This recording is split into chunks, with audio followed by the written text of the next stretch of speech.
Fala, Dev. Hoje a gente vai conversar aqui então sobre a especialização dentro de alguma área, né? Então a gente viu ali que existem várias áreas, no final das contas todas bebem da mesma fonte, mas hoje a gente vai ver aqui então como é que a gente faz, qual é o caminho que a gente precisa seguir para de fato se tornar um especialista em alguma das áreas específicas, tá? A gente vai abordar aqui então 4 macro áreas, tá? Então, esses aqui são os 4 caminhos mais comuns, assim, que a gente tem para seguir. E aí, daqui, eles evoluem para outros, tá? Mas a gente vai, então, ter a possibilidade de ser front-end, que é aquele que faz toda a questão de telas, tudo aquilo que o usuário consegue ver e interagir. O back-end, que é aquele que trata tudo que fica por trás dos panos, aquilo que funciona do lado do servidor, que dá a regra de negócio, faz com que o sistema tenha as funcionalidades que ele tem. O full stack, que sabe fazer as duas coisas no mesmo nível. E o DevOps, que é o desenvolvedor operacional, que ele sabe mexer com questões de configuração, monitoramento. A gente vai ver cada um deles agora mais para frente. Mas aqui a gente vai ter esses 4 caminhos que a gente vai ter que escolher qual deles seguir mais ou menos desde o início. No momento que a gente está atual do mercado, o que as empresas mais buscam é um profissional T-shape, ou forma de T, que significa basicamente em que a gente tem uma especialização, mas as outras trilhas a gente tem um conhecimento sólido sobre os fundamentos dele, mais generalista, assim. A gente sabe o que funciona, sabe mais ou menos como funciona, mas a gente não é especialista naquilo. Então, por exemplo, se a gente pegar ali as 4 áreas ali de cima, eu posso ser, por exemplo, um especialista em front-end, mas eu sei mexer em back, eu sei me virar no full stack, e eu sei mais ou menos ali o suficiente para trabalhar no dia a dia sobre DevOps. Isso é o que o mercado quer atualmente. Então, a primeira possibilidade aqui de trilha que a gente vai ver é o Dev Front-End, que ele é aquele capaz de criar e otimizar toda a parte visual e interativa das aplicações, desenhando através de linha de código tudo aquilo que o usuário é capaz de tocar e ou interagir. Então, aqui, na verdade, o que vai acontecer? Aqui a gente já tem que começar a pensar mais ou menos como dentro do formato empresarial, dentro do formato de equipe, tá? Então, se eu vou ser um dev front-end, alguém vai ter que ser um dev back-end para que consiga produzir as funcionalidades que eu vou mostrar lá no front. E eu lá no front vou ter que mandar informações também para o back. Então, pensando num exemplo simples, tá? Eu tenho um formulário, por exemplo, ou uma tela de login, onde o usuário entra com informações interagindo com o sistema e ele vai apertar num botão de submeter ou de enviar. No momento que ele fizer isso, essas informações que estão lá no front, que o usuário está enxergando, elas têm que passar para o back. O back vai fazer o tratamento do que precisa ser feito e vai me devolver alguma coisa. Essa tarefa de integrar as duas coisas, de entregar para o back o que o back precisa, da forma já tratada, e pegar do back aquilo que ele devolve e apresentar isso para o usuário, fazem parte das funções do front-end, que está ali dentro da parte de integração e de interação com o usuário. Além disso, a gente precisa também conseguir montar as telas, garantir responsividade, entre outras coisas. Tá? Aqui eu separei, então, 3 pontos importantes. Primeiro é quais são as tecnologias fundamentais, então, para eu conseguir trabalhar com o front-end. Inevitavelmente, eu vou ter que saber HTML, CSS e JavaScript. HTML é uma linguagem de marcação, que é aquela ali da imagem, que ela basicamente é uma linguagem em que eu faço a marcação semântica do que eu quero. Então, se eu quero ter, como por exemplo, que eu quero ter uma tabela, eu vou lá e escrevo, em inglês, né? Mas eu escrevo tabela. E aí eu quero ter uma linha, e dentro eu tenho linha. Então, ali vai ficar toda a estruturação, todo o esqueleto da nossa página. Tudo aquilo que está sendo desenhado, entre aspas, através de código, vai ser desenhado através do HTML. O CSS vai ser aquele que vai ser responsável por dar estilo. Então, se eu quero dar cor, colocar borda, deixar maior, deixar menor, seja o que for, vou tratar via CSS. E o JavaScript vai ser usado para que eu consiga fazer interação com o usuário, para disparar gatilhos. Quando o usuário clicar em algum lugar, faz alguma coisa. Quando o usuário rolar o mouse, faz alguma coisa. Então, tudo isso entra em JavaScript. Depois disso, para a gente conseguir aperfeiçoar, tornar cada vez mais profissional, mais fácil também para a gente, mais amigável ao nível de desenvolvimento e entregar uma experiência melhor para o usuário, a gente faz a utilização de frameworks e bibliotecas. Então a gente vai ter tanto framework, que é uma coletânea de... Ele é um conjunto de métodos e ferramentas que vão ser usados de forma conjunta, com as suas convenções, e também bibliotecas, tá? Que basicamente são funcionalidades já desenvolvidas que a gente, ao invés de ter que desenvolver do zero, a gente vai simplesmente reutilizar elas, vai instalar elas dentro da nossa aplicação e vai utilizar elas normalmente, seguindo as regras impostas por ela. Então aqui eu coloquei alguns exemplos muito comuns da atualidade, tá? Então a gente tem React, Next, Tailwind, Radix, ChatCN, Styled Components e tem várias outras que a gente vai ver aqui, inclusive muitas outras ao longo do processo. Além disso, também é importante a gente ter outras habilidades complementares, que não são necessariamente nem ferramentas nem tecnologias, mas sim conhecimentos específicos que nos auxiliam na criação e no desenvolvimento desses sistemas. Então a gente vai ter aqui, por exemplo, o design responsivo, que é a capacidade do sistema de se adaptar para diferentes tamanhos de equipamentos. Então, o mesmo site que funciona no meu telefone tem que funcionar no tablet, tem que funcionar no meu computador, tem que funcionar num widescreen, tem que funcionar na minha televisão, num projetor, enfim. Eu tenho que conseguir garantir que o meu sistema ele seja responsivo, eu consiga aumentar e diminuir ele, esticar e encolher ele, e ele conseguir se adaptar para que o usuário consiga ter a mesma experiência, ou uma experiência parecida, que eu consiga entregar a mesma coisa para o usuário, independente da ferramenta que ele estiver usando para acessar esse meu sistema. Um outro ponto também é a questão de acessibilidade. E aqui a gente está falando sobre só esse ponto específico. Existem diversos cursos especificamente só para acessibilidade, tá? Mas aqui, com acessibilidade, a gente está tratando com... eu tenho uma imagem, por exemplo, que essa imagem deveria fazer alguma coisa, deveria entregar alguma coisa, e aí por algum motivo ela não carrega. Tá? Então eu preciso ter ali uma tagzinha, eu preciso ter um atributo dentro dessa minha linguagem, por exemplo, prevendo a possibilidade dela não carregar. Então, se isso não acontecer, eu preciso entregar alguma coisa para o meu usuário para dizer para ele que ali deveria ter uma imagem. Então, eu vou lá e coloco um atributo ali para garantir que o usuário vai conseguir enxergar. Mas isso não é importante só para esse usuário. Isso é importante também, por exemplo, para algum usuário que tem algum tipo de deficiência visual, que tenha dificuldade visual também. Então a pessoa tem uma miopia muito forte, é interessante, ou usa um leitor de tela, por exemplo, é muito importante que o meu sistema consiga narrar de forma clara para ela o que está acontecendo, para que a pessoa não tenha uma experiência completamente capada dentro do meu sistema. Então, a acessibilidade ela é muito importante para vários níveis. E aqui a gente, logicamente, não está se limitando exclusivamente à visão. A gente pode ter também problemas relacionados a daltonismo. A gente precisa pensar lá no momento que a gente está criando a nossa paleta de cores, por exemplo. É importante também a gente pensar nesses quesitos. Então, ter essas habilidades complementares é um diferencial muito grande aqui dentro desse contexto.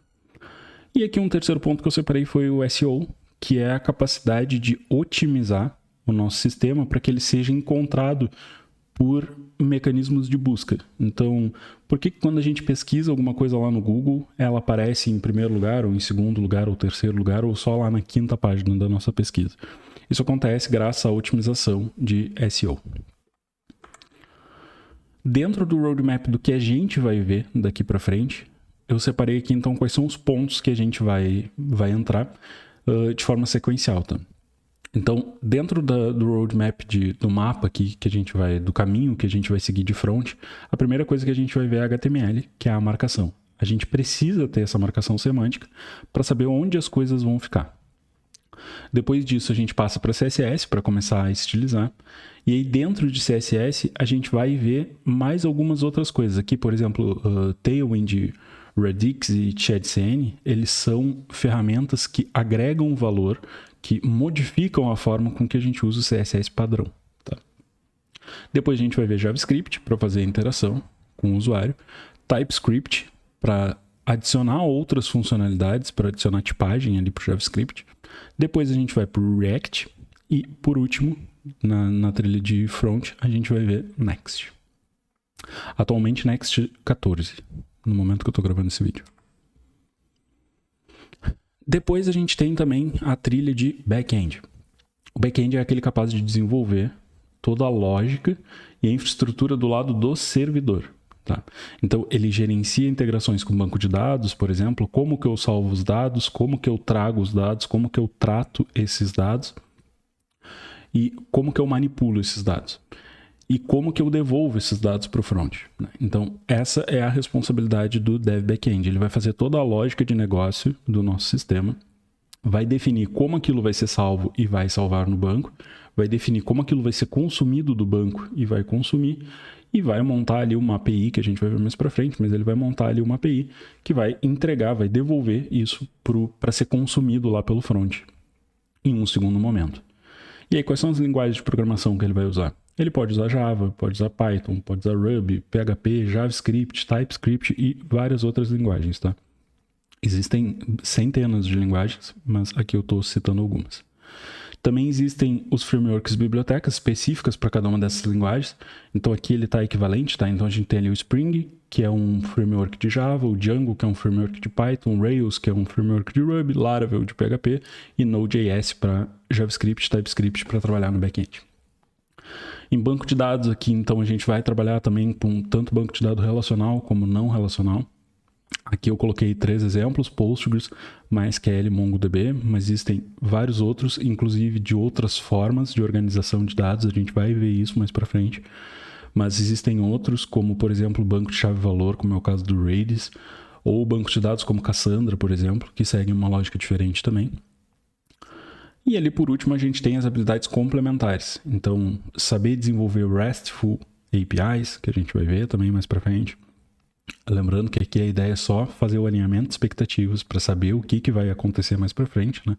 Mas então, RESTful APIs, autenticação, autorização, lógica de programação, que a gente vai ver agora na sequência já. Depois PO, arquitetura de software e assim por diante, tá? Aqui dentro a gente tem muitas práticas que são extremamente relevantes, que são habilidades complementares, mas que dão um diferencial muito grande. Como, por exemplo, vocês muito possivelmente já ouviram falar de clean code em algum momento, código limpo. Eu saber fazer um desenvolvimento que ele não é bom exclusivamente só para o computador, mas também para outros desenvolvedores quando eles forem pegar o meu sistema. Eu saber padrões de projeto também é uma coisa muito importante. Eu saber como resolver problemas padrões de forma padrão, para não ter que estar fazendo gambiarra. Então, todos esses pontos eles acabam sendo habilidades complementares, mas eles basicamente fazem parte do currículo base ali do desenvolvedor back-end, tá? Então a gente vai passar por cada um desses tópicos. E dentro da nossa roadmap a gente vai ver nessa ordem lógica de programação, onde a gente vai entender como o computador funciona a nível lógico, né? Então como ele funciona, como é que a gente faz para conversar com ele, vamos criar alguns sisteminhas mais básicos, e aí vamos ver tipo de dados, estrutura de dados, enfim. Depois disso a gente vai para POO, em que a gente consegue fazer correlações de objetos. Então a gente vai trazer elementos do mundo real para dentro do computador e elementos do computador para o mundo real, fazendo essa correlação para ficar mais fácil da gente conversar com o computador. Um exemplo que eu acho que fica bem claro disso seria a ideia, por exemplo, o Windows ele tem uma lixeira. Então a lixeira para o computador não existe, mas para a gente semanticamente faz sentido. Quando eu não quero alguma coisa, quando ele é um lixo, eu jogo dentro da lixeira. Ou quando eu quero arquivar algum documento, eu jogo isso dentro de uma pasta. Então, essa lógica de fazer essa correlação entre o mundo real e o mundo computacional, a gente vai fazer ali dentro de orientação a objetos, com as suas regras de programação específica para orientação de objetos, herança, polimorfismo. Tá? Depois a gente passa ali para arquitetura e padrões de software, que é o que eu comentei ali sobre a gente conseguir identificar problemas padrões e conseguir resolver esses problemas com patterns, com modelos padrões de resolução, design patterns. Também a questão de arquitetura de projeto propriamente dito, como é que a gente organiza o nosso projeto a nível de pastas, quais são as pastas que o meu projeto precisa ter, quais são os arquivos que o meu projeto precisa ter, onde cada um deles precisa ficar e por quê. A gente vai ver também a questão de banco de dados, SQL e NoSQL. A gente vai ver lá qual é a diferença de cada um deles, tá? Mas basicamente a forma com que eu estruturo os meus dados para que eles sejam guardados ou consumidos é diferente. E aí, dependendo do meu sistema, uma coisa ou outra pode fazer mais sentido. A gente vai ver também no nosso roadmap Node, que a gente vai trabalhar com JavaScript e TypeScript. E a gente vai ver também o back com Next, que a partir da versão 13, ele passou a ter o App Routes, que possibilita que a gente use o Next para trabalhar no nosso back. Então a gente vai usar ele nesse sentido também. Depois disso a gente tem aqui o Dev Full Stack. O Full Stack ele é aquele que sabe trabalhar tanto com front quanto com back. Ele tem uma visão mais completa do desenvolvimento web. Ele sabe fazer todo o processo de ponto a ponto, tá? Porém, dada a gama de conhecimento necessária, o ideal é se aprofundar em uma das duas áreas, escolhendo aquela que faça mais sentido individualmente e se manter generalista na outra. Então, o que isso significa? O Dev Full Stack, ele nada mais é do que um Dev Front-End e Back-End. Ele consegue desenvolver a aplicação sozinho, só que, como eu preciso desenvolver a aplicação sozinha, eu, logicamente, preciso juntar tudo que as duas trilhas têm e saber fazer todas as habilidades exigidas pelas duas trilhas. Isso é uma coisa bem complexa, requer bastante tempo, requer bastante prática. A gente vai seguir, inclusive, na nossa trilha, a gente vai intercalar entre front e back. Eu nem fiz, propositalmente, eu não fiz uma separação entre o que é front e o que é back dentro das trilhas. Eu fiz pensando exatamente na lógica de sequência racional, em que a gente vai precisar para ter uma aplicação no final das contas. Então a gente vai passar por todas as trilhas, até para que vocês tenham noção de o que cada uma faz e como cada uma faz e consigam tomar essa decisão individualizada de em qual das duas áreas se especializar, tá? Mas a ideia então é que a gente sempre vai a balança sempre vai pender para um dos dois lados. Então a pessoa que é full stack, ela vai gostar e saber um pouco mais de front ou vai saber gostar um pouco mais de back, tá? Mas a ideia aqui é que o full stack, ele é a pessoa que consegue fazer as duas coisas. Então ele cruza e cabeceia. Essa é a ideia, tá? Eu faço lá a minha API para ser consumida, eu que lido com banco de dados, eu que lido com regra de negócio, e aí eu cruzo para mim mesmo lá, mando para mim mesmo lá no front, e aí lá no front eu pego o que eu mesmo mandei e mostro para o usuário, e o caminho contrário, a mesma coisa. Ok? Dentro do nosso roadmap de full stack, o que a gente vai ver é basicamente os dois itens que a gente já viu. A gente vai ver tudo que o front vê e tudo que o back vê vai ser usado para os dois, tá? E aí o nosso quarto caminho aqui é o DevOps, que o objetivo dele é melhorar a colaboração entre os desenvolvedores e as operações. Então aqui a gente já viu o seguinte: o nosso front-end, ele é aquele cara que faz a interação, que cuida da interação entre o nosso sistema e o usuário final, o usuário que está usando o nosso sistema. O back-end é aquele que faz a correlação do nosso sistema com as nossas informações, com banco de dados, com regra de negócio. O full stack faz essas duas coisas ao mesmo tempo. Então o que o DevOps faz? O DevOps cuida da relação do nosso sistema com o nosso servidor. Então é como o nosso sistema está sendo guardado, como o nosso sistema é monitorado, como o nosso sistema é otimizado, como ele é escalonado, tá? Então, qual é a ideia? Ele vai otimizar o ciclo de vida do nosso software. Ela é a trilha mais nova dentro do contexto de programação, entre as quatro, tá? Então, o que vai ser feito na prática por esse cara? Ele vai fazer CI, que é integração contínua.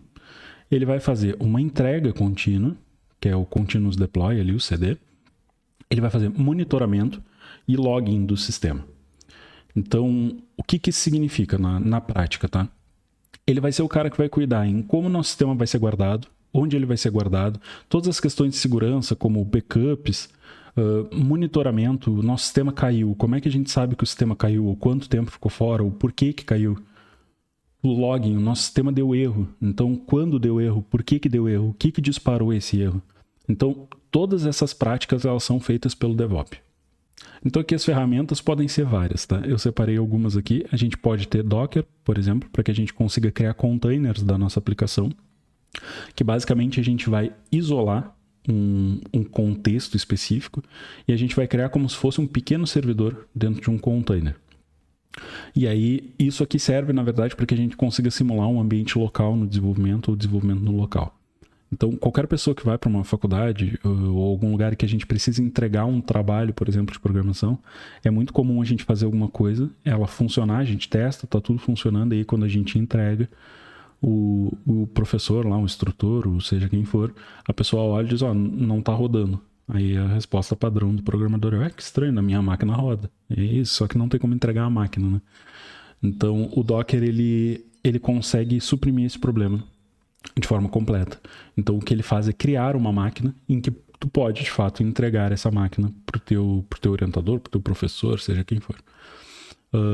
Kubernetes, que é um orquestrador, a gente vai ver mais pra frente, não faz sentido entrar em detalhes agora. Jenkins, Ansible, Terraform, Prometheus, Grafana. Aqui, com esse ferramental, a gente consegue fazer esse ponto de monitoramento e logging ali com o Prometheus, Grafana. A gente consegue fazer monitoramento e logging muito bem feito do sistema, com um nível de detalhamento muito bom. A gente consegue saber as pessoas que acessaram o nosso servidor, de onde acessaram, como acessaram, qual era o dispositivo que estava usando, com gráficos para isso, integrar isso com o Telegram, por exemplo, para que um bot nos avise quando o sistema caiu. Existe 1 milhão de possibilidades que a gente consegue fazer aqui dentro, tá? E ter alguém de DevOps no time faz uma diferença absurda, tá? Absurda. Ter uma boa pessoa em DevOps é extremamente essencial para que o processo funcione. E depois ali, como último ponto, as habilidades complementares, que basicamente são as coisas que a pessoa precisa trabalhar bem, tá? Para conseguir se considerar um DevOps. Então, primeiro, Cloud Computing. É saber mexer com o servidor remoto, tá? Com o servidor na nuvem. Então, a gente vai ver isso aqui, são coisas que vocês vão ver em basicamente toda a vaga de desenvolvedor que vocês verem. Alguma dessas coisas vai estar aparecendo lá como um pré-requisito ou pelo menos como um diferencial, tá? Então, saber mexer com AWS, Azure, GCP, que são 3 servidores de nuvens muito grandes, que são de empresas diferentes, tá? Então, o AWS é da Amazon, que é o Amazon Web Service, o Azure é da Microsoft e o GCP é o Google Cloud Platform, que é da Google. Então, essas são as 3 empresas que dominam o mercado de servidores na nuvem, e saber mexer em pelo menos um deles é uma habilidade complementar fundamental para um DevOps. Depois, questões de segurança, né? Então, como eu estou mexendo com a integração do sistema com o servidor, como é que eu faço para garantir que a pessoa não vai invadir o meu servidor através do meu sistema? Segurança. A automação da infraestrutura, esse exemplo que eu dei, por exemplo, de integrar com o Telegram, para nos avisar quando o sistema caiu, ou até para me mandar relatórios periódicos, poderia ser uma forma de automação de infraestrutura. Mas também existem outras formas, tá? Por exemplo, quando o meu sistema cair, ele pode tentar levantar sozinho de novo, para a gente não ter que ir lá manualmente fazer o sistema voltar, identificar que aconteceu a falha e ter que ir lá e fazer voltar. Então dá de automatizar bastante coisa nesse sentido. E também scripting, né? Que é basicamente aqui nesse caso é saber mexer com Bash, saber mexer com o terminal. Dentro de DevOps, o que a gente vai ver especificamente aqui dentro dos conteúdos é Git e GitHub, que a gente vai ver aqui dentro CI e CD, que é onde a gente vai conseguir entender como a gente versiona o nosso código. Então, o nosso código vai ter uma versão 0.0.1, 0.0.2, 0.0.3, assim sucessivamente. E aí, para a gente conseguir fazer isso, a gente vai trabalhar com Continuous Integration e Continuous Deploy para que a gente consiga automatizar algumas coisas dentro desse processo, dentro da esteira de produção. A gente vai ver também Docker, exatamente para que a gente consiga remediar esses problemas de ambiente que são muito comuns. E aí, por último, a gente vai ver ali a Vercel, que é onde a gente vai fazer o deploy da nossa aplicação, assim que ela estiver pronta. Então, para concluir, essas aqui vão ser todas as trilhas possíveis dentro do mercado. A gente tem sempre que tomar o máximo de atenção, o máximo de conhecimento possível para que a gente consiga tomar a decisão de para onde seguir. E essa decisão, ela, embora seja muito importante a gente ter uma decisão no sentido de pessoal, assim, no sentido de gosto, a gente também tem que ser muito sincero consigo de o que funciona pra gente, o que não funciona. Porque a gente vai ter que se empenhar muito naquilo, a gente vai ter que estudar bastante, vai ter que buscar estudos complementares, tá? Então, O curso aqui, eu vou passar toda a preparação base para que vocês consigam sair do zero e consigam desenvolver uma aplicação por completo. Mas nem eu, nem ninguém no mundo vai conseguir entregar para vocês algo que vocês consigam simplesmente sair e estarem prontos 100% para o que o mundo vai trazer para vocês. Então é preciso ter prática, é preciso ter estudo, as coisas vão se atualizar numa velocidade muito maior do que qualquer curso poderia acompanhar. Então a ideia aqui é que esse caminho ele seja aquilo que de fato desperte muito interesse na gente para que a gente consiga de fato entregar toda a dedicação que aquilo merece, né? Então o que eu quero dizer com isso? A gente fazer todas as trilhas, aprender tudo que tem para ser aprendido vai nos ajudar a conseguir desenvolver aplicações, a conseguir solucionar problemas? Sem dúvida nenhuma vai. Tá? Isso é unicamente o que eu preciso fazer? Não, não é. Tá? A gente vai ter que pesquisar, a gente vai ter que encontrar problemas e solucionar problemas, porque se deparar com o problema é uma parte fundamental para a nossa evolução. Então, a gente vai ter aqui, por exemplo, vocês têm acesso a ter contato comigo e com outras pessoas que estão assistindo os vídeos. A gente tem um contato direto em que vocês conseguiriam muito bem terem um problema, ir lá e me mandar uma mensagem, por exemplo, e dizer, professor, eu estou com dúvida aqui sobre isso, isso e isso, tá? Aconteceu, eu rodo isso aqui e acontece esse problema. Eu poderia ir lá mastigar e dar a solução para vocês, talvez não de pronto, mas dá uma analisada ali e entende o que está acontecendo. E devolve a solução. Só que entender qual é o problema e entender como solucionar esse problema é uma parte completamente fundamental.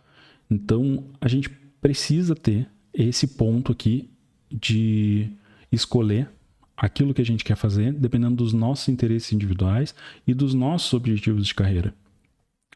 Então, não existe mentoria, não existe curso, não existe palestra, não existe um orientador, não existe um mentor que vai conseguir tirar todos os problemas da nossa vida. Tá? Então, se existe uma coisa que eu conseguiria sugerir é escolham uma dessas áreas, mas escolham com a certeza de que problemas vão acontecer e que vocês vão ter que resolver esses problemas. Então, mantenham isso em mente na hora de fazer uma escolha e se abracem nessa escolha e se comprometam com vocês mesmos e com o problema de resolver ele. Então, eu espero que essa aula tenha sido útil e eu espero vocês no próximo vídeo. Forte abraço!